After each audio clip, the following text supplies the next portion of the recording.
238 ህዝባር 2013 እንዲሁም ደግሞ የጥላቻን ሄት ስፒች ኤንድ ዲስኢንፎርሜሽን ፕሪቨንቴሽን ፕሮክላሜሽን ቁጥር 1185 ህዝባር 2012 የወጣው ህጎች አሉ፣ የወንጀል ህጉም አሉ።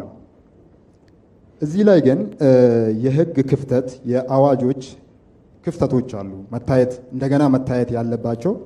ምንም እንኳን እነዚህ አዋጆች በቅርብ ጊዜ ስራ ላይ ከዋሉ 5-6 ዓመት እንኳን ባይሞሉም ለምሳሌ የሚዲያ ፕሮክላሜሽንን ስናይ አንቀጽ 2 ስር ሶሻል ሚዲያ ብሎ በግልጽ አይናገርም። አንቀጽ 2 ንዑስ አንቀጽ 4 ላይ ኦንላይን ሚዲያ ነው የሚለው። ዌራስ ፕሮክላሜሽን 1185 ይሄ የሄት ስፒች የጥላቻ ንግግር ለመከላከል